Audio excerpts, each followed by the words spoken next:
Very good morning to you all. So students, we were discussing 15th problem, isn't it? So 15th problem, you can find this problem in the page number 45. In our previous class, we have started this and we have already prepared the opening statement of affairs, isn't it? Why we have to prepare the opening statement of affairs? In order to find out the opening capital find out ಮಾಡೋಕ್ಕೋಸ್ಕರ ನಾವು prepare ಮಾಡ್ತೀವಿ. And later we have prepared the accounts. Is it some ledger accounts we have prepared? There is no need of preparing cash book. ಅಲ್ಲಿ ನಿಮ್ಗೆ already ಒಂದು format ಕೊಟ್ಟಿದ್ದಾರೆ cash book ಅಂತ ಹೇಳಿ, ಹೌದಲ್ರಿ? ಸೊ ಕ್ಯಾಶ್ ಟ್ರಾನ್ಸಾಕ್ಷನ್ಸ್ ಅಂತ ಕೊಟ್ಟಾಗ ಅದು ಕ್ಯಾಶ್ ಬುಕ್ ಅಂತ ಇರ್ತದೆ. ಅದು ಅಲ್ಲದೆ ಮತ್ತೇನ್ ಹೇಳಿದಾರೆ, ಲೆಜರ್ ಅಕೌಂಟ್ಸ್ ಹೇಳಿದ್ರು. ಅದನ್ನ ಹೆಂಗ್ ಐಡೆಂಟಿಫೈ ಮಾಡಬೇಕು, ಯು ಹ್ಯಾವ್ ಟು ಸಿ. ನಿಮ್ಗೆ ಆಲ್ರೆಡಿ ನಾ ಹೇಳಿದೀನಿ ಯಾವ ತರ ಐಡೆಂಟಿಫೈ ಮಾಡಬೇಕು, ಯಾವ ಐಟಮ್ಸ್ ಮಿಸ್ಸಿಂಗ್ ಇರ್ತದಲ್ಲ ಅದ್ರ ಮೇಲೆ ನಾವು ಅನ್ಕೋಬೇಕು. ಸೊ ಇವೆಲ್ಲ ಐಟಮ್ಸ್ ಮಿಸ್ಸಿಂಗ್ ಇರೋದ್ರಿಂದ ನಾವು ಇಲ್ಲಿ ಲೆಜರ್ ಅಕೌಂಟ್ಸ್ ಓಪನ್ ಮಾಡಲೇಬೇಕು ಅಂತ ಹೇಳಿ. Yes, here we need to prepare 4 ledger accounts. So out of that we already prepared 2 accounts, isn't it? So which all those accounts we have prepared? Debtors account and BR account, isn't it? And I have asked you to prepare another 2 accounts. ನಿಮಗೆ ನಾ homework ಅಂತ ಕೊಟ್ಟಿದ್ದೆ, ಇನ್ನೆರಡು account ಮಾಡ್ರಿ ಅಂತ ಹೇಳಿ. Very few students have prepared that and have sent the answers to me. Very few students. I don't know about others. ನೀವು ಉಳಿದವ್ರು ಯಾಕೆ ನಿಮಗೆ ಪ್ರಾಬ್ಲಮ್ ಮಾಡ್ಕೊಳ್ಳಿಗತ್ತಿರೋ ಅಥವಾ ನೀವೇ ಮಾಡ್ಕೊಳ್ಳಿಗತ್ತಿರೋ ಅಥವಾ ಹೇಳೋದು ನಿಮಗೆ ಕ್ಲಿಯರ್ ಆಗ್ತಿಲ್ಲೋ, I really don't know, but this is very sad. So I asked you to prepare the creditors account and bills payable account. Creditors account, bills payable account prepare ಮಾಡಂತ ಹೇಳಿದ್ದೆ. Bills payable account ಎದಕ್ಕೆ prepare ಮಾಡ್ಬೇಕಂದ್ರೆ to know how many bills actually we have accepted. Yes, ಎಷ್ಟು bills ಅನ್ನ ನಾವು actually accept ಮಾಡ್ಕೊಂಡಿವಿ, ನಾವು ದುಡ್ಡು pay ಮಾಡ್ತೀವಿ ಅಂತ ಹೇಳಿ. ಆಮೇಲೆ ಕ್ರೆಡಿಟರ್ಸ್ ಅಕೌಂಟ್ ಎದಕ್ಕಂತಂದ್ರೆ in order to ascertain the credit purchases. Okay, so I hope you have got to know how to prepare that. So now I am moving to next, that is final accounts. I am not preparing those 2 accounts. I have given the homework to you. So ಈಗ ಸ್ವಲ್ಪ ಜನ prepare ಮಾಡಿದ್ರಿ, okay. ಯಾರು ಮಾಡಿಲ್ಲ ನೀವು ಮತ್ತೆ prepare ಮಾಡ್ಕೋರಿ. Now I am moving to our next accounting part. So what is the next part? What we have to do? We have to go for final accounts, that is trading and P&L account for the year ending. What is the year ending date here?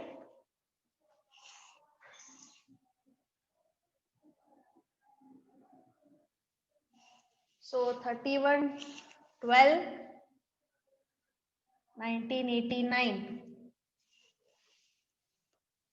So prepare the format fast, students. You have to complete this problem today. That means in today's class. ಇವತ್ತಿಂದ ಇದೊಂದು class ಅದಲ್ಲ, ಈ ಕ್ಲಾಸ್ನ ಮುಗಿಸ್ಬೇಕು. Afterwards we'll move to another one problem.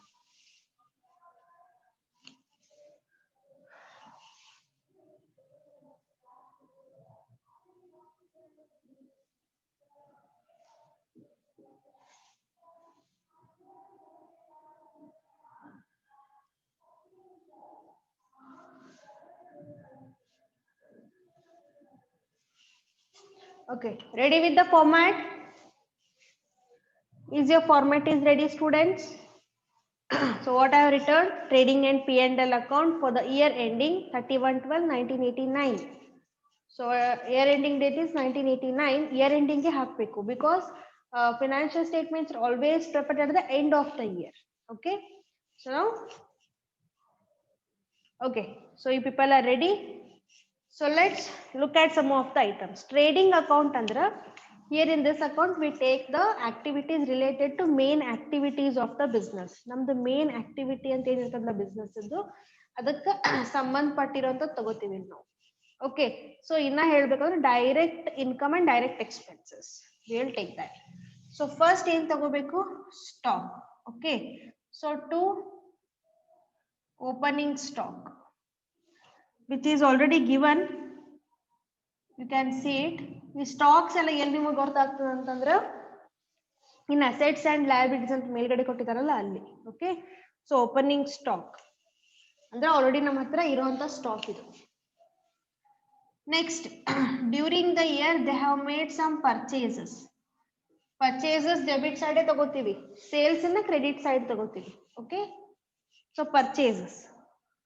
So what kind of purchases? Only one purchase is there, that is credit purchases. How much credit purchases you have got, student? Give me the answer.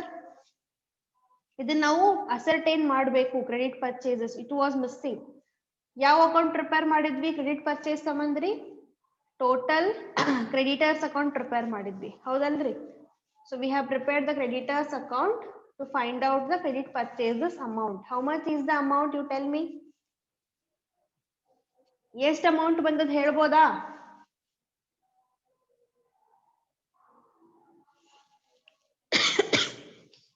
Tell me the amount. How much credit purchases? Credit purchases how much? 69,800. There is no returns, nothing, and cash purchases illa. Bare credit purchase ashte irodu. Cash purchase ada illa anta nimge henge gortagtadandra when you refer the cash transaction. Il cash transactions an kottidaralla adanna refer madada nimge gottagtade. So look at any other direct expenses.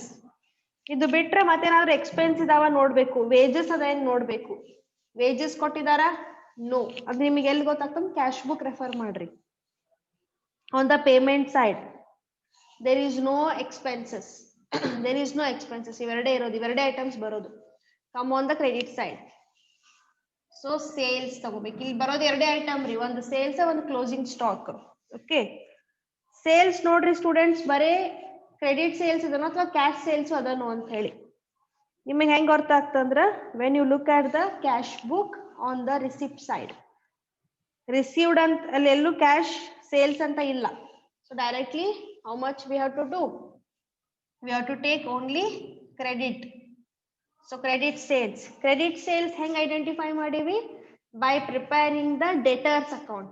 Debtors account prepare ಮಾಡಿ ನಾವು credit sales ಅನ್ನು ascertain ಮಾಡಿದೀವಿ.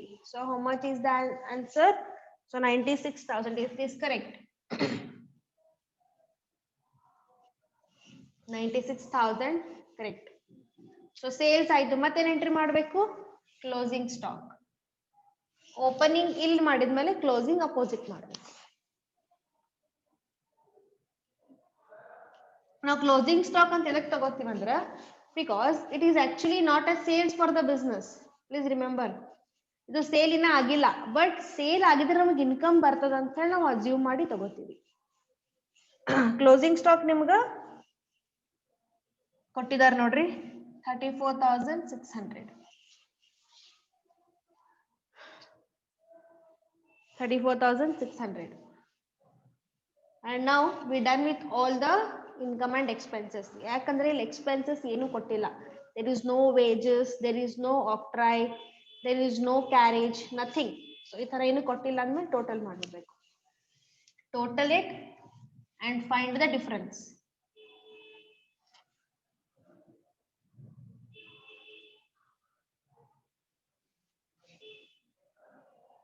So total ಮಾಡ್ಬೋದಾ? Profit ಬರ್ತದ loss ಬರ್ತದ ಹೇಳ್ಬೋದಾ ನನಗ?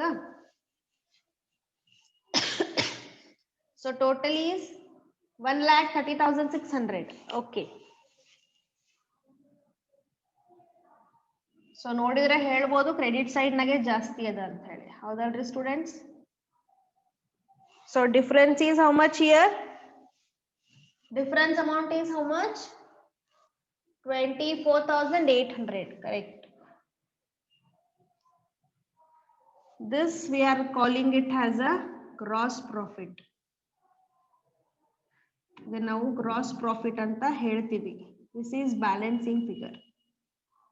We need to take this to the P&L account. Okay, so I hope you people are understanding how we have prepared this trading account. Okay, continuation of this go for P&L account. ಇದಕ್ಕೆ trading account ಅಂತ ಹೇಳಿದ್ರೆ continuation ಬರೋದು P&L account, profit and loss account. ಇದನ್ನ opposite side transfer ಮಾಡಬೇಕು. ಯಾವಾಗ್ಲೂ ಇಲ್ಲಿ loss ಬರ್ತದೆ ಅಂತ ತಿಳ್ಕೊರಿ, ಇಲ್ಲಿ ಅಪೋಸಿಟ್ ಸೈಡ್ ಟ್ರಾನ್ಸ್ಫರ್ ಮಾಡ್ತೀವಿ. ಇಲ್ಲಿದ ಅಪೋಸಿಟ್ ಇಲ್ಲಿ, ಇಲ್ಲಿದ ಅಪೋಸಿಟ್ ಇಲ್ಲಿ ಅಷ್ಟೇ. By gross profit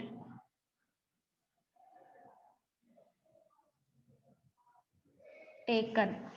How much is the profit amount? 24,800. ಸೊ ಈಗ ಏನ್ ಮಾಡ್ಬೇಕು, ನಮ್ಗೆ ಇಲ್ಲಿ ಏನೇನ್ ಇನ್ಕಮ್ಸ್ ಇರ್ತಾವ ಇಲ್ಲಿ ಬರಿತೀವಿ, ಎಕ್ಸ್ಪೆನ್ಸ್ ಇದ್ರೆ ಇಲ್ಲಿ ಬರಿತೀವಿ.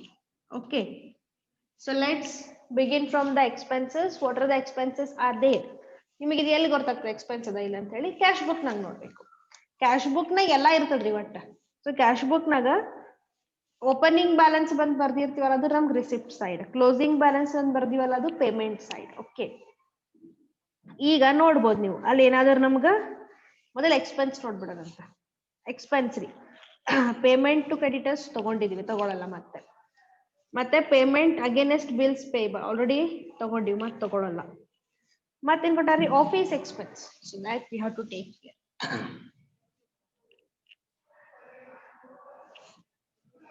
Office expenses 12,000 rupees. Office expenses how much? 12,000 rupees. So that we need to take care. Office expense ಆದ್ಮೇಲೆ ಏನ್ ಬರ್ತದ್ರಿ ಮತ್ತಿಲ್ಲಿ? ಡೊಮೆಸ್ಟಿಕ್ ಎಕ್ಸ್ಪೆನ್ಸ್ ಅದೊಂದು ಕೊಟ್ಟಿದ್ದಾರೆ ನೋಡ್ರಿ ಸ್ಟೂಡೆಂಟ್, ಒಟ್ಟ ಕನ್ಫ್ಯೂಸ್ ಮಾಡ್ಕೋಬೇಡ್ರಿ. Domestic expense is nothing but personal expense. ಯಾರ ಪರ್ಸನಲ್ ಎಕ್ಸ್ಪೆನ್ಸ್ ಇದು? ಓನರ್ ಅಂದು.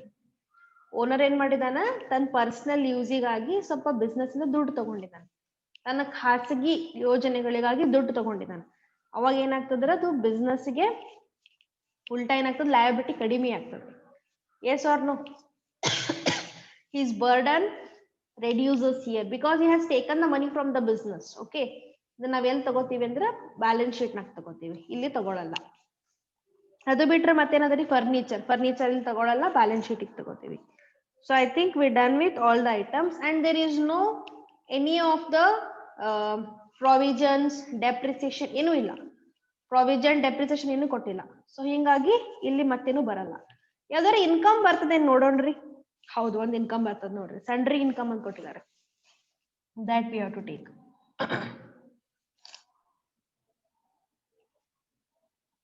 Sundry income is nothing but extra income. Sundry income ಅಂದ್ರೆ extra income ಅಂತ ಅರ್ಥ. I guess we're done with all the items. Just total it and find the difference. Profit ಆಗ್ಬೋದು, loss ಆಗ್ಬೋದೋ ನೋಡ್ಬೋದು.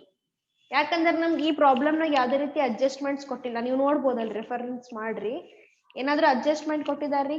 There is no any adjustment, no provision, no depreciation, nothing. So simple ಅದ problem, just total ಮಾಡ್ಬಿಡಿ, difference ತಗೊಂಡ. So how much is the total?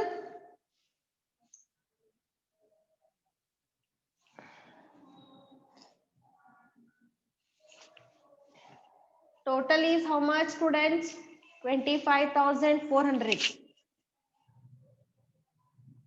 25,400. Okay.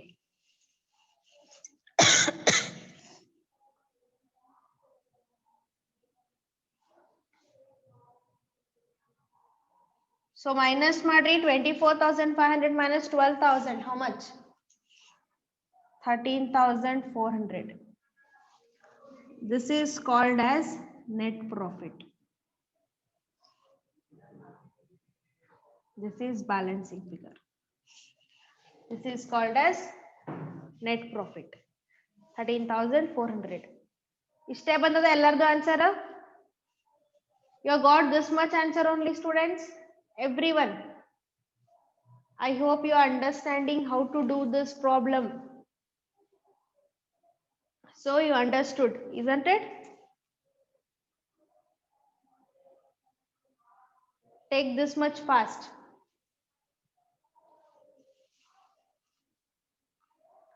ಇಷ್ಟು ಮುಗಿಸ್ಕೋರಿ. C, ಇದು problem ನಮ್ಗೆ ಜಾಸ್ತಿ ಏನು ಇನ್ಕಮ್ ಎಕ್ಸ್ಪೆನ್ಸಸ್ ಕೊಟ್ಟಿಲ್ಲ. Okay,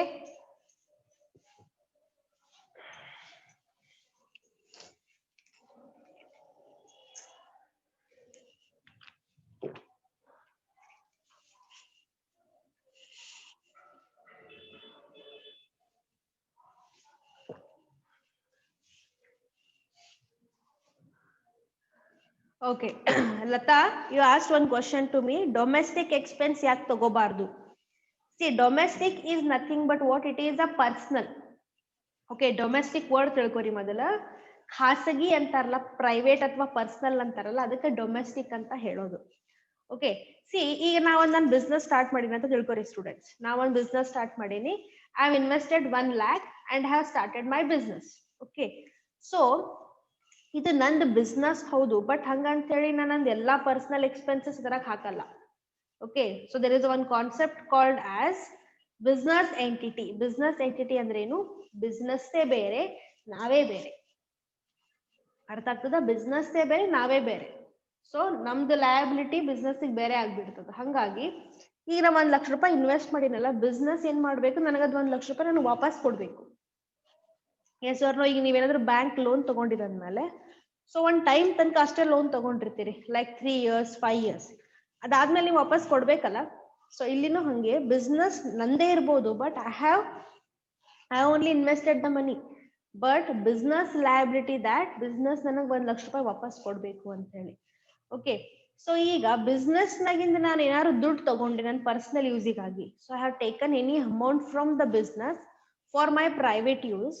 To that extent, my business liability reduces towards to my understanding. ಈಗ ಬಿಸ್ನೆಸ್ ನಲ್ಲಿ 1 ಲಕ್ಷ ರೂಪಾಯಿ ನಾ ಇನ್ವೆಸ್ಟ್ ಮಾಡಿದ್ದೆ. ನಾ ಏನ್ ಮಾಡಿದ್ರೆ, ನನ್ಗೆ ಏನೋ ಒಂದ್ ಸ್ವಲ್ಪ ಅರ್ಜೆಂಟ್ ದುಡ್ಡು ಬೇಕಾಗಿತ್ತು ಅಂತ ಹೇಳಿ ನಾನು ಬಿಸ್ನೆಸ್ ನಲ್ಲಿ 10,000 ರೂಪಾಯಿ ನಾ ತಕೊಂಡ್ಬಿಟ್ಟಿದ್ದೀನಿ. ಓಕೆ, ಸೊ 10,000 ರೂಪಾಯಿ ತಕೊಂಡಿರ್ಲಿಲ್ಲ ಅಂದ್ರೆ ನನ್ನ ಬಿಸ್ನೆಸ್ ನನಗೆ ಎಷ್ಟು ದುಡ್ಡು ಕೊಡ್ತಿತ್ತು? 1 ಲಕ್ಷ ರೂಪಾಯಿ ಕೊಡ್ತಿತ್ತು. ಓಕೆ, ಬಟ್ ಈಗ ನಾ 10,000 ರೂಪಾಯಿ ಆಲ್ರೆಡಿ ತಗೊಂಡಿದ್ದೀನಿ.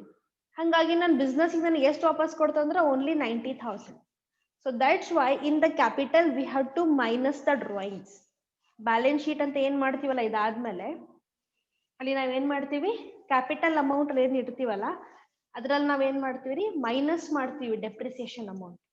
So we are deducting the domestic expense or the drawings amount. Why? Means because the owner has taken the money from the business. ಅದು ನನ್ ಬಿಸ್ನೆಸ್ ಅಂತ ಹೇಳಿ ಅವ ದುಡ್ಡು ತಗೊಂಡ್ಬಿಟ್ಟಿದಾನ್ರಿ. ಅವ ಆಲ್ರೆಡಿ ದುಡ್ಡು ತಗೊಂಡಿರೋ ಕಾರಣಕ್ಕ ಮತ್ ಬಿಸ್ನೆಸ್ ಏನ್ ಮಾಡ್ತದ, ಕಡಿಮೆ ಅಮೌಂಟ್ ಪೇ ಮಾಡ್ತದ.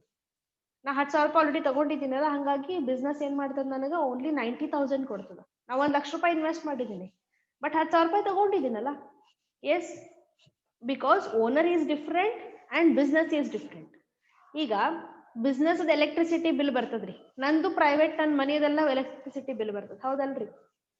ಇನ್ ಕೇಸ್ ನನ್ನ ಮನಿದು ನನ್ನ ಪರ್ಸನಲ್ ತಗೊಂಡೋಗಿ ಬಿಸ್ನೆಸ್ ಹಾಕ್ಬಿಟ್ರೆ, ಬಿಸ್ನೆಸ್ ಜೊತೆನೆ ಕಟ್ಟಿದ್ರೆ ಏನಾಗ್ತದ, to extend of that my profit reduces. Yes or no? ಈಗ ಬಿಸ್ನೆಸ್ ಎಲೆಕ್ಟ್ರಿಸಿಟಿ ಬಿಲ್ಲು 10,000 ರೂಪಾಯಿ ಬಂತಂತ ತಿಳ್ಕೊರಿ, ಬಿಸ್ನೆಸ್ ಎಲೆಕ್ಟ್ರಿಸಿಟಿ ಬಿಲ್. ನನ್ನ ಮನಿ ಎಲೆಕ್ಟ್ರಿಸಿಟಿ ಬಿಲ್ 2,000 rupees ಬಂತು. ನಾ ಎರಡೂ ಸೇರಿಸ್ಬಿಟ್ಟು ಬ್ಯಾಂಕ್ ನ ಕಟ್ಬಿಟ್ಟೆ. ಸಾರಿ, ಎರಡೂ ಸೇರಿಸ್ಬಿಟ್ಟು ಬೋರ್ಡಿಗೆ ಕಟ್ಬಿಟ್ಟೆ, ನಾನು ಎಲೆಕ್ಟ್ರಿಸಿಟಿ ಬೋರ್ಡಿಗೆ. ಎಷ್ಟು ಕಟ್ಟದಂಗ ಆಯ್ತು? ನಾನು 12,000 rupees. ಆ 12,000 rupees ತಂದು ಎಲ್ಲಿ ಹಾಕ್ತೀನ ಅಂದ್ರೆ, in my trading and P&L account. Okay, so in this account only I am writing has a 12,000 rupees. ಆ 12,000 rupees ಯಾಕೆ ಹಾಕಿದೆ? That is not necessary, right? ಆ 12,000 rupees ಎದಕ್ಕೆ ಹಾಕಿದೇರಿ? ಬರೀ ನಾ 10,000 ಅಷ್ಟೇ ಹಾಕ್ಬೇಕಾಗಿತ್ತು. ನಾ ಎಷ್ಟು ಹಾಕಿದೆ ಎಕ್ಸ್ಟ್ರಾ? 2,000 ಎಕ್ಸ್ಟ್ರಾ ಬಿಲ್ ಇದ್ರಾಗ ಆಡ್ ಮಾಡಿದೆ. To extend of 2,000 my profit reduced. ಹೌದಲ್ರಿ? ಎಕ್ಸ್ಪೆನ್ಸಸ್ ಜಾಸ್ತಿ ಆದ್ರೆ ನಮ್ ಪ್ರಾಫಿಟ್ ಕಡಿಮೆ ಆಗ್ಬಿಡ್ತದೆ. ಬಿಸ್ನೆಸ್ ಪ್ರಾಫಿಟ್ ಯಾವಾಗ್ಲೂ ಹೆಚ್ಚಾಗ್ಬೇಕು, ಕಡಿಮೆ ಆಗ್ಬಾರ್ದು. ಎಸ್, ಅದಕ್ಕೆ ಯಾವಾಗ್ಲೂ ನಾವು ಬೈಫರಿಕೇಟ್ ಮಾಡ್ಬೇಕು. ಪರ್ಸನಲ್ ಟ್ರಾನ್ಸಾಕ್ಷನ್ಸ್ ಬೇರೆ ಇರಬೇಕು, ಬಿಸ್ನೆಸ್ ಟ್ರಾನ್ಸಾಕ್ಷನ್ಸ್ ಬೇರೆ ಇರಬೇಕು. ಅರ್ಥ ಆಗ್ತದ್ರಿ? ಸೊ ಈಗ ಇನ್ನೊಂದು ಎಕ್ಸಾಂಪಲ್ ನಿಮ್ಗೊಂದು ಪ್ರಾಬ್ಲಮ್ ನಾಗ ಬರ್ಬೋದು. So owner has purchased 1 bicycle for his son. Business owner ಇದಾನಲ್ಲ, ಅವನು ತನ್ನ ಮಗಂಗೋಸ್ಕರ 1 ಸೈಕಲ್ ಪರ್ಚೇಸ್ ಮಾಡಿದ. ಆ ದುಡ್ಡು ಎಲ್ಲಿ ಹಾಕಿದ? ಬಿಸ್ನೆಸ್ ನಾಗಿಂದ ತಗೊಂಡ್ ಹಾಕಿದ. ಈಗ ಹಂಗಾಗಿ ಏನಾಗ್ತದ್ರಿ, ಬಿಸ್ನೆಸ್ ಪ್ರಾಫಿಟ್ ಕಡಿಮೆ ಆಗ್ತದೆ. ಅವ ತನ್ನ ಪರ್ಸನಲ್ ಎಕ್ಸ್ಪೆನ್ಸಸ್ ತನ್ನ ಬಿಸ್ನೆಸ್ ನ ಹಾಕಿದ ಅಂದ್ರೆ ಪ್ರಾಫಿಟ್ ಎಫೆಕ್ಟ್ ಆಗ್ತದ, ಹೌದಲ್ರಿ? ಆ ಪ್ರಾಫಿಟ್ ಎಫೆಕ್ಟ್ ಆಗ್ಬಾರ್ದು ಅನ್ನೋ ಕಾರಣಕ್ಕೆ we are taking those kind of personal items to the balance sheet and we are deducting from the capital. Capital ನಲ್ಲಿ ನಾವು ಡಿಡಕ್ಟ್ ಮಾಡ್ತೀವಿ. ಯಾಕಂದ್ರೆ ಕ್ಯಾಪಿಟಲ್ ಯಾರು ಇನ್ವೆಸ್ಟ್ ಮಾಡಿರ್ತಾರ? ಓನರ್ ತಗೊಂಡ್ ಬಂದಿರ್ತಾರೆ. ಆ ಓನರಿಗೆ ನಾವ್ ಏನ್ ಹೇಳ್ತೀವಿ, ನಿಂದು ಕ್ಯಾಪಿಟಲ್ ಹಿಂಗಿತ್ತಲ್ಲ ಅದ್ರಾಗಿಂದ ಕಡಿಮೆ ಮಾಡ್ಕೊ. So you take from that only. You should not effect on the profit. ಪ್ರಾಫಿಟ್ಗೆ ಎಫೆಕ್ಟ್ ಆಗ್ಬಾರ್ದಂತ ನಾವಿಲ್ಲಿ ಕನ್ಸಿಡರ್ ಮಾಡಲ್ಲ. ಇಲ್ಲಾಂದ್ರೆ ಇಲ್ಲಿ ನಾವು ಕನ್ಸಿಡರ್ ಮಾಡ್ತಿದ್ವಿ. But The private expenses or the personal expenses we should not consider here. Understanding students? So owner's private expense. Private ಅಂದ್ರೆ owner ಇಂದ ಖಾಸಗಿ ಇರ್ತವಲ್ರಿ ಅದು. ಸೊ ಅವನ್ ತನ್ನ ಪರ್ಸನಲ್ ಎಕ್ಸ್ಪೆನ್ಸಸ್ ಅನ್ನ ಇಲ್ಲಿ ಹಾಕಬಾರ್ದು. Okay, I hope you understood, Lata. Yes or no? Yes. So I hope you're done with this. Just next go to balance sheet. Balance sheet ಹಾಕೊಳ್ಳೋಣ್ರಿ students. Balance sheet format ready ಮಾಡ್ರಿ.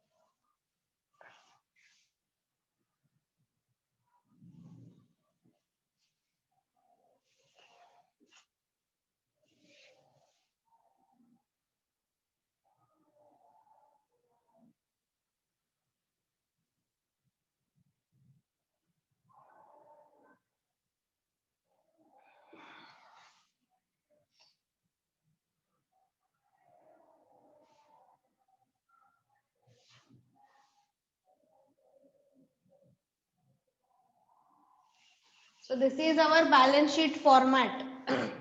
Liabilities, assets, amount. Liabilities ಅಂದ್ರೆ business ನ ಹೊಣೆಗಾರಿಕೆಗಳು ಅಂದ್ರೆ responsibilities. Asset means ನಮ್ business ಇಂದ ಆಸ್ತಿ, ನಮ್ ಬಿಸ್ನೆಸ್ ಗೆ ಸಂಬಂಧಪಟ್ಟಿರುವಂತದ್ದು. Okay, the resources belong to the business because we have purchased it. ನಾವು ದುಡ್ಡು ಹಾಕಿ ಪರ್ಚೇಸ್ ಮಾಡಿದ್ವಿ ನಮ್ ಬಿಸ್ನೆಸ್ ಗೆ ಬೇಕಂತ, ಅದನ್ನ ಇಲ್ಲಿ ನಾವು ತಗೋತೀವಿ. Okay, so ready with the format? Shall we start? People are ready?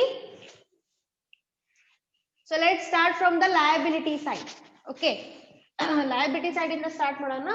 liability ಅಂದ್ರೆ ಫಸ್ಟ್ ಏನ್ ತಗೋತೀವಿ? ಕ್ಯಾಪಿಟಲ್.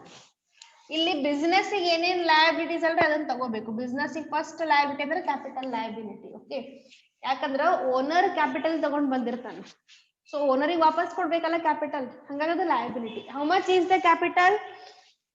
ನಾವು ಆಲ್ರೆಡಿ ಇದನ್ನ ಪ್ರಿಪೇರ್ ಮಾಡಿದೀವಿ. ಓಪನಿಂಗ್ ಸ್ಟೇಟ್ಮೆಂಟ್ ಆಫ್ ಅಫೇರ್ಸ್ ಅಂತ ಪ್ರಿಪೇರ್ ಮಾಡಿದ್ವಲ್ರಿ, ಅದ್ರ ಒಳಗ್ ನಾವು ಫೈಂಡ್ ಔಟ್ ಮಾಡೀವಿ ಕ್ಯಾಪಿಟಲ್ ಎಷ್ಟ್ ಅದ ಅಂತ. ಎಷ್ಟ್ ಅದ ರೀ ಕ್ಯಾಪಿಟಲ್?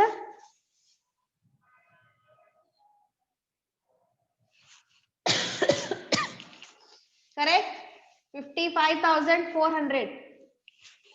ಸೊ ಇದೇನ್ ನಮ್ ಕ್ಯಾಪಿಟಲ್ ಬಂತಲ್ಲ, ಇದಕ್ ನಾವೇನ್ ಮಾಡ್ತೀವಿ? ಬಿಸ್ನೆಸ್ ನಾಗ ಏನಾದ್ರು ಪ್ರಾಫಿಟ್ ಆಗಿದ್ರ ಅದನ್ನ ನಾವು ಆಡ್ ಮಾಡ್ತೀವಿ. ಅಂದ್ರ ಇದು ದುಡ್ಡು ಯಾರು ಇನ್ವೆಸ್ಟ್ ಮಾಡ್ಯಾರ್ರಿ?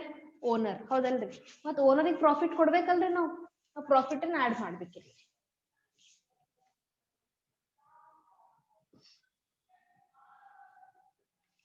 How much is the profit we have got?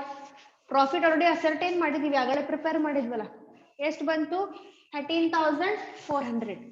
ಅದನ್ನ ನಾವಿಲ್ಲಿ ಕನ್ಸಿಡರ್ ಮಾಡಬೇಕು. ಸೊ 13,400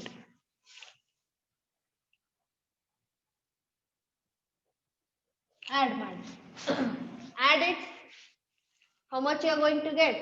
ಆಡ್ ಮಾಡಿದ್ರೆ ಎಷ್ಟು ಬರ್ತದ?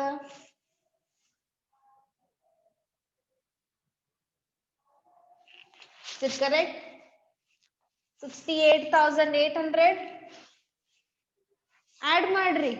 ಕ್ಯಾಪಿಟಲ್ ಆಮೇಲೆ ಪ್ರಾಫಿಟ್ ಎರಡನ್ನು ಆಡ್ ಮಾಡ್ಬೇಕು. ಕ್ಯಾಪಿಟಲ್ ಯಾರ್ದು? ಓನರ್ ಅಂದು. ಆ ಓನರ್ ಕ್ಯಾಪಿಟಲ್ ತಗೊಂಡ್ಬಂದಿದ್ದಕ್ಕೆ ಪ್ರಾಫಿಟ್ ನಾವೇನ್ ಮಾಡಿವಿ ನೀವು ಕೊಡ್ಲಿಕ್ಕೆ ಅದಕ್ಕೆ ಆಡ್ ಮಾಡಿದ್ವಿ. ಈಗ ಏನಾದ್ರೂ ಎಕ್ಸ್ಪೆನ್ಸ್ ಅಂದ್ರೆ ಅವ ಬಿಸ್ನೆಸ್ ದುಡ್ಡು ತಗೊಂಡಿದ್ದ ಅಂದ್ರೆ ಡ್ರಾಯಿಂಗ್ಸ್ ಅಂತ ಕನ್ಸಿಡರ್ ಮಾಡ್ತೀವಿ. ಅದನ್ನ ನಾವೇನ್ ಮಾಡ್ಬೇಕು? ಇಲ್ಲಿ ಮೈನಸ್ ಮಾಡ್ಬೇಕು. ಸೊ ಡೊಮೆಸ್ಟಿಕ್ ಎಕ್ಸ್ಪೆನ್ಸ್ ಅಂತ ಏನ್ ನಾವು ತಗೊಂಡಿದ್ವಲ್ರಿ, ಡೊಮೆಸ್ಟಿಕ್ ಎಕ್ಸ್ಪೆನ್ಸ್ ಅರ್ಥ ಆಗ್ತದ? Domestic expense is nothing but drawings. The owner has taken the money from the business. Okay, owner ಇದಲ್ಲ, ತಾನು ಪರ್ಸನಲ್ ತನ್ನ ಕೆಲ್ಸಕ್ಕೋಸ್ಕರ ಬಿಸ್ನೆಸ್ ದುಡ್ಡು ತಗದಾನ್ರಿ. ಎಷ್ಟ್ ದುಡ್ಡು ತಗದಾನ ಅದನ್ನ ನಾವೇನ್ ಮಾಡ್ಬೇಕೀಗ? ಮೈನಸ್ ಮಾಡ್ಬೇಕು. ಯಾಕೆ ಮೈನಸ್ ಮಾಡ್ಬೇಕಂದ್ರ ಬಿಕಾಸ್ ಆ ಬಿಸ್ನೆಸ್ ಆಲ್ರೆಡಿ ದುಡ್ಡು ತಗೊಂಡಿರೋ ಕಾರಣಕ್ಕೆ ನಮಗ್ ಅದು ಕೊಡೋದು ಕಡಿಮೆ ಬೀಳ್ತದೆ, ಹೌದಲ್ರಿ? ಈಗ ಒಂದ್ ಇನ್ನೊಂದ್ ಸಿಂಪಲ್ ಆಗಿ ಹೇಳ್ತೇನೆ. ನಾನ್ ನಿಮ್ ಹತ್ರ 100 rupees ತಗೊಂಡಿದ್ದೆ. Okay, so I have taken 100 rupees from Ankita. Ankita ಅನ್ ಕಡೆಯಿಂದ ನಾ 100 rupees ಇಸ್ಕೊಂಡಿದ್ದೆ. ಓಕೆ, ಅಂದ್ರೆ ನಾ ಆಕೆಗೆ ಏನ್ ಹೇಳಿದೆ, ಒಂದ್ ವಾರ ಬಿಟ್ಟು ಅಂಕಿತಾ ನಿಂಗೆ ನಾವು 100 rupees ವಾಪಸ್ ಕೊಡ್ತೇನೆ ಅಂತ ಹೇಳಿ. ಸೊ ಒಂದ್ ವಾರ ಇನ್ನ ಟೈಮ್ ಮುಗುದಿಲ್ರಿ, 3 days ಮುಗೀತು. ಅಂಕಿತಾಗ ಅರ್ಜೆಂಟ್ ಆಗಿ 50 rupees ಬೇಕಾಗಿತ್ತು. ಅಂಕಿತಾ ಏನಂದ್ಲು, ಮೇಡಮ್ ನಂಗೆ ಅರ್ಜೆಂಟ್ 50 rupees ಬೇಕಾಗ್ಯದ, ಒಂದ್ ಸ್ವಲ್ಪ ಕೆಲಸ ಅದರಿ 50 rupees ಕೊಟ್ಟು ಬಿಡ್ರಿ ಮೇಡಮ್, ನಿಮ್ಗೆ ಆಲ್ರೆಡಿ 100 ಕೊಟ್ಟಿದ್ದೀನಿ, ನಂಗೆ 50 ಕೊಟ್ಟು ಬಿಡ್ರಿ ಅಂತ. ಓಕೆ, ಆಕಿಗೆ ನಾ ಅಂದೆ ಓಕೆ 100 rupees ಫುಲ್ ಕೊಡಕ್ಕಾಗಲ್ಲ, 50 ಕೊಡಂದ್ರೆ 50 ಕೊಡ್ತೇನೆ ಅಂತ, ಇನ್ನ 50 rupees ಕೊಟ್ಟೇನೆ. ಈಗ ಒಂದ್ ವಾರ ಆಗ್ಲಿಕ್ ಬಂತು, ಇನ್ನ 3 days ಆದ್ರೆ ಒಂದ್ ವಾರ ಮುಗೀತು. ಅವಾಗ ನಾಕಿಗೆ ಎಷ್ಟು ಕೊಡ್ಬೇಕ್ರಿ? ಇನ್ನ 50 ಅಷ್ಟೇ ಕೊಡ್ಬೇಕಲ್ಲ, ನಾ 100 ಕೊಡ್ತೀನಿ ಈಗ. ಅವಾಗ ನೋ, 50 ಆಲ್ರೆಡಿ ನಾ ಕೊಟ್ಟಿದ್ದೀನಿ already. Okay, so at the completion of another 3 days, so total 1 week ಮುಗದಂಗ ಆದ್ಮೇಲೆ ಆಕಿಗೆ ನಾ ಎಷ್ಟು ಕೊಡ್ಬೇಕಿನ್ನ? 50 rupees ಅಷ್ಟೇ, ಹೌದಲ್ರಿ? 50 rupees ಮುಂಚೆ ಇಸ್ಕೊಂಡ್ಬಿಟ್ಟಿದಾಳ. ಇಲ್ಲಿನೂ ಹಂಗೆ ಬಿಸ್ನೆಸ್ ನಾಗ ಓನರ್ ಎಷ್ಟು ಇನ್ವೆಸ್ಟ್ ಮಾಡಿದಾನ? 55,400. ಸೊ ಡ್ಯೂರಿಂಗ್ ದ ಇಯರ್ ಅವ ಸ್ವಲ್ಪ ಡ್ರಾಯಿಂಗ್ಸ್ ಮಾಡ್ಕೊಂಡ್ಬಿಟ್ಟಿದಾನ. ಅವ ಎಷ್ಟು ಡ್ರಾಯಿಂಗ್ಸ್ ಮಾಡಿದಾನ ಅಂತಂದ್ರ 8,000 rupees. For some emergency purpose he has taken this 8,000 rupees. Okay, 8,000 ತಗೊಂಡಿದ್ದಾನ ಅಂದ್ಮೇಲೆ ಉಳಿದಿದ್ದ ಅಮೌಂಟ್ ನ ಅಷ್ಟೇ ಕೊಡ್ತೀನಲ್ರಿ, ಅಷ್ಟು ಯಾಕೆ ಕೊಡ್ತೀನಿ? ಆ 8,000 rupees ಮತ್ತೆ ಸಪರೇಟ್ ಆಗಿ ಕೊಡ್ತೀನಿ? ಇಲ್ಲಲ್ಲ, ಅಂಕಿದಾಗ ನಾ ಮತ್ತೆ 50 rupees ಎಕ್ಸ್ಟ್ರಾ ಕೊಡ್ತೀನಿ. No, I am giving only the remaining amount. Okay, so same way minus ಮಾಡ್ರಿ ಸ್ಟೂಡೆಂಟ್ಸ್.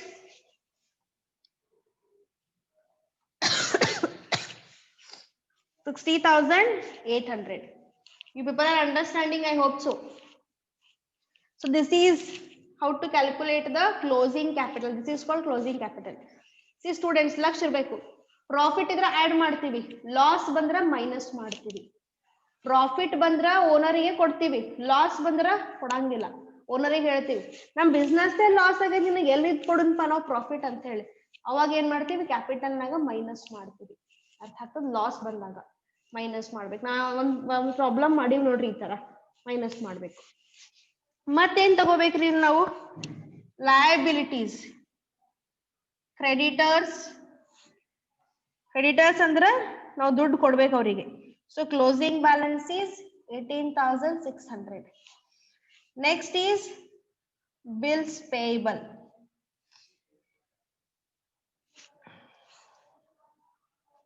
ಸ್ಟೂಡೆಂಟ್ಸ್, ನಿಮಗೆ ಇಲ್ಲೊಂದು ಟರ್ಮಿನಾಲಜಿ ಹೇಳ್ತೀನಿ, ನಿಮ್ಗೆ ಇದು ಗೊತ್ತಿರ್ಬೇಕು. ಕ್ರೆಡಿಟರ್ಸ್ ಮತ್ತೆ ಬಿಲ್ಸ್ ಪೇಯಬಲ್ ಕೂಡಿಸ್ಬಿಟ್ಟು ಏನ್ ಹೇಳ್ತಾರ ಅಂತಂದ್ರ ಟ್ರೇಡ್ ಪೇಯಬಲ್ಸ್ ಅಂತ ಹೇಳ್ತಾರ. ಹೋಲ್ ಕ್ರೆಡಿಟರ್ಸ್ ಬಿಲ್ಸ್ ಪೇಯಬಲ್ ಕೂಡಿಸ್ಬಿಟ್ಟು ಏನ್ ಹೇಳ್ತಾರ ಅಂತಂದ್ರ trade payables. Trade payables means for the trading activity. Trading ಅಂದ್ರೆ ಏನು? ನಾವಿಲ್ಲಿ ಬೈಯಿಂಗ್ ಸೆಲ್ಲಿಂಗ್ ಮಾಡ್ತಿದೀವಿ. ಓಕೆ, ಕ್ರೆಡಿಟರ್ಸ್ ಕಡೆಯಿಂದ ರಾ ಮೆಟೀರಿಯಲ್ಸ್ ಪರ್ಚೇಸ್ ಮಾಡ್ತೀವಿ, ಅವ್ರಿಗೆ ನಾವು ಪೇ ಮಾಡ್ಬೇಕು ದುಡ್ಡು. ಇವೆರಡು ಕೂಡಿಸ್ಬಿಟ್ಟು ಇನ್ನೊಂದ್ ಏನ್ ಹೇಳ್ತಾರೆ ಅಂದ್ರೆ ಟ್ರೇಡ್ ಪೇಯಬಲ್ಸ್ ಅಂತಾನು ಹೇಳ್ತಾರೆ. ನಿಮ್ಗೆ ಇದು ಗೊತ್ತಿರ್ಬೇಕಂತ ಹೇಳಿರ್ತೇನೆ, trade payables. So creditors given in our assets and liabilities head ಒಳಗೆ ನೋಡಿರಿ. ಕ್ರೆಡಿಟರ್ಸ್ ಕ್ಲೋಸಿಂಗ್ ಡೇಟ್ ಹಾಕ್ಬೇಕು ಯಾವಾಗ್ಲೂ. ಓಕೆ, ಕ್ಲೋಸಿಂಗ್ ನಾಗಿನ್ ತಗೋಬೇಕು. we have taken 18,600, bills payable 11,200. ಇದು ಬಿಟ್ಟು ಮತ್ತೆ ಏನಾದ್ರು ಬರ್ತಾವೇನ್ರಿ? ಮತ್ತೆ ನೀನು ಬರಲ್ಲ. ಲಯಬಿಲಿಟೀಸ್ ಅಂದ್ರ come for our asset side. Asset ಅಂದ್ರೆ ಬಿಸ್ನೆಸ್ ನಾಗ ಇರುವಂತ ಆಸ್ತಿಗಳು. So stock ತಗೊಳ್ಳೋಣಂತ. ಸ್ಟಾಕ್ ಅಂದ್ರೆ ಯಾವ ಸ್ಟಾಕ್ ತಗೋತೀವಿ? Closing stock. ಓಪನಿಂಗ್ ಅಲ್ಲ, closing stock is our asset. 34,600. ಮತ್ತೆ ಡೆಟರ್ಸ್. ಡೆಟರ್ಸ್ ಅಂದ್ರೆ ನಮ್ ಕಸ್ಟಮರ್ಸ್ ರೀ, ಅವ್ರಿಗೆ ನಾವು ಉದ್ರಿ ನಾವು ಮಾರಾಟ ಮಾಡಿವಿ, ನಮ್ಗೆ ದುಡ್ಡು ಕೊಡ್ಬೇಕು, ಇನ್ನ ಕೊಟ್ಟಿಲ್ಲ. ಇಲ್ಲಿ ನಮ್ಗೆ ಯಾವ್ದೇ ರೀತಿ ಪ್ರೊವಿಜನ್ಸ್ ಇಲ್ಲ, ಡೈರೆಕ್ಟ್ ಆಗಿ ಅಮೌಂಟ್ ಬರೀಬೇಕು. Creditors how much is the amount? 29,600. Debtors means they are asset to the business. Creditors means liability to the business. ಇವ್ರ ಕಡೆಯಿಂದ ನಾವು ಗೂಡ್ಸ್ ಪರ್ಚೇಸ್ ಮಾಡಿರ್ತೀವಿ, ಅವ್ರಿಗೆ ನಾವು ದುಡ್ಡು ಕೊಡ್ಬೇಕು. ಇವ್ರು ನಮ್ ಕಡೆ ಗೂಡ್ಸ್ ಪರ್ಚೇಸ್ ಮಾಡಿರ್ತಾರೆ, ಅವ್ರು ನಮಗ್ ದುಡ್ಡು ಕೊಡ್ಬೇಕು. ಓಕೆ, ಕನ್ಫ್ಯೂಸ್ ಮಾಡ್ಕೋಬೇಡ್ರಿ. Next is bills receivable. Bills receivable ಅಂದ್ರೆ ನಾವು ಬಿಲ್ಸ್ ಕೊಟ್ಟಿರ್ತೀವ್ರಿ ಅವ್ರಿಗೆ. ಓಕೆ, ಅಂದ್ರೆ ನಾವು ಒಂದ್ ಸ್ವಲ್ಪ ಅವ್ರ ಹೆಸರಿನ ಬಿಲ್ಸ್ ತೆಗ್ದಿರ್ತೀವಿ, ಅವ್ರು ಅಕ್ಸೆಪ್ಟೆನ್ಸ್ ಮಾಡಿ ಕೊಟ್ಟಿರ್ತಾರೆ. ಅದು ಎಷ್ಟು ಅದ ಬಿಲ್ಸ್ ರಿಸೀವೇಬಲ್ ಅಮೌಂಟ್ ಅಂದ್ರೆ 9,600. ಇಲ್ಲೂ ನೆನಪಿರ್ಬೇಕು, ಇಲ್ಲಿ ಹೆಂಗ ನಾವು ಟ್ರೇಡ್ ಪೇಯಬಲ್ಸ್ ಅಂತ ಹೇಳ್ತೀವಲ್ಲ, ಇಲ್ಲಿ ಎರಡಕ್ಕೂ ಕೂಡಿಸ್ಬಿಟ್ಟು ಏನ್ ಹೇಳ್ತಾರ ಅಂತಂದ್ರ ಟ್ರೇಡ್ ರಿಸೀವೇಬಲ್ಸ್ ಅಂತ ಹೇಳ್ತಾರ. ಇದು ಹೊಸದು ನಿಮಗೆ ಗೊತ್ತಿರಲಿ ಅಂತ ಹೇಳಲಿಕತ್ತೀನಿ. You should know these things. You have to start learning new things now. So this is called trade receivable. ಎರಡು ಕೂಡಿಸ್ಬಿಟ್ಟು ಕೊಡ್ತಾರೆ ಒಂದೊಂದ್ಸತೆ. Okay.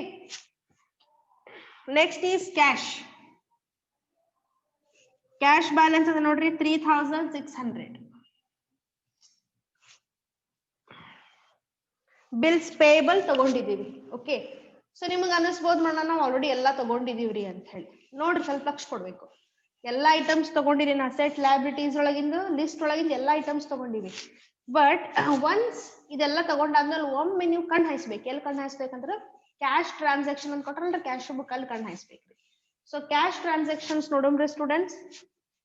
ನಿಮಗ ಇದು ಎಲ್ಲಿ ಗೊತ್ತಾಗ್ತದೆ ಏನಾದ್ರೂ ಅಸೆಟ್ ಪರ್ಚೇಸ್ ಮಾಡಿವಿ ಅಂತ ಎಲ್ಲಿ ಗೊತ್ತಾಗ್ತಂದ್ರ when you refer the cash receipts. Yes, very good Vinayak. So Vinayak has given the answer correct. Furniture. So furniture ಅದರಿ ನಮ್ ಕಡೆ ಬಿಸ್ನೆಸ್ ನಾಗ ಅಂದ್ರೆ ಈ ವರ್ಷ ಫರ್ನಿಚರ್ ಪರ್ಚೇಸ್ ಮಾಡ್ಯಾರ. ಎಷ್ಟ್ರಿ ಫರ್ನಿಚರ್? 13,200. ನೀವು ಒಮ್ಮೆ ಕಣ್ ಹಾಯಿಸಿ ನೋಡ್ಬೇಕು ಯಾವಾಗ್ಲೂ. ಅದಲ್ಲ ಮುಗೀತಂದ್ರೆ ಮುಗೀತಲ್ಲ, ಸ್ವಲ್ಪ ಕ್ಯಾಶ್ ಬುಕ್ ನಾಗೂ ಕಣ್ ಹಾಯಿಸ್ಬೇಕ್ರಿ. ಏನಾದ್ರೂ ಅಸೆಟ್ ಪರ್ಚೇಸ್ ಮಾಡ್ಯಾರ ಏನಂತ ಗೊತ್ತಾಗ್ತದೆ ನಿಮಗೆ. ಸೊ ಇಲ್ಲಿ ನಮ್ಗೆ ಗೊತ್ತಾಗ್ಯದ ಫರ್ನಿಚರ್ ಪರ್ಚೇಸ್ ಮಾಡ್ಯಾರ ಅಂತ ಹೇಳಿ. So I think now we done with all the items. Just total it. Okay. ಇದು ಬ್ಯಾಲೆನ್ಸ್ ಶೀಟ್ ಕಂಪಲ್ಸರಿ ಟ್ಯಾಲಿ ಆಗ್ಬೇಕು. ಟ್ಯಾಲಿ ಆದ್ರೆ ನಿಮ್ ಆನ್ಸರ್ ಕರೆಕ್ಟ್ ಅಂತ ಅರ್ಥ. ಇಫ್ ಇಟ್ ಡಸಂಟ್ ಟ್ಯಾಲಿ, ಇದು ಟ್ಯಾಲಿ ಆಗಿಲ್ಲ ಅಂದ್ರೆ ನೀವು ಮಿಸ್ಟೇಕ್ ಮಾಡಿರಿ ಅಂತ ಅರ್ಥ. ಓಕೆ, ಇದು ಮಿಸ್ಟೇಕ್ ಮಾಡಿರಬಾರ್ದು, ಟೋಟಲ್ ಕರೆಕ್ಟ್ ಆಗ್ಬೇಕು. So just make the total. ನೋಡ್ರಿ ಏನಾದ್ರು ಡಿಫ್ರೆನ್ಸ್ ಬರಬಹುದೋ ಅಥವಾ ಬರಲ್ಲೋ ಅಂತ ಹೇಳಿ. ಎರಡು ಕಡೆ ಟೋಟಲ್ ಮಾಡ್ಬೇಕ್ರಿ students. So Prajwal has given the answer that 90,600. You are getting this answer on both the sides, Prajwal. Pritam 90,600. Both the sides same answer, students. Both the side. Everyone has to try this. You check kara ಮಾಡ್ಕೋಬೇಕಲ್ರಿ ಮತ್ತ madam ಬರೀ ಕರೆಕ್ಟರ್ ಅದ ಇಲ್ಲ ಅಂತ ಹೇಳಿ. Madam wrong ಬರಿಬಹುದಲ್ಲ.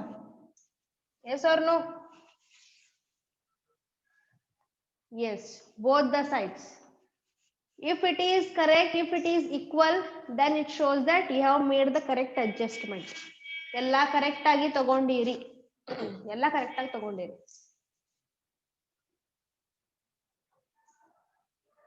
Understood this problem? Students? Understood no? ಈ variety ಅರ್ಥ ಆಯ್ತಾ ಎಲ್ಲರಿಗೂ? ಯಾರಿಗಾರ ಡೌಟ್ ಇದ್ರೆ ಕೇಳಬಹುದು. We are having another 2 minutes. You can ask any of the doubts. Lata, Swati, Kirti, if you are having any of the doubts, you can ask me. Doubt idra ಕೇಳ್ರಿ. Rajkumar, Shashikumar, no doubts?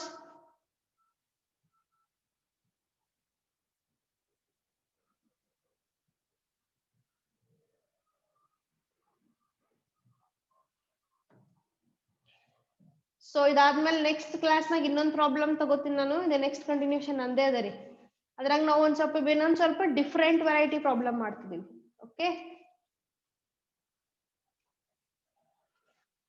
So as you said there is no any doubt. So I am winding up this now. Okay, ಇದನ್ನ ಮುಗಿಸೋಣ ಅಂತ. Okay students.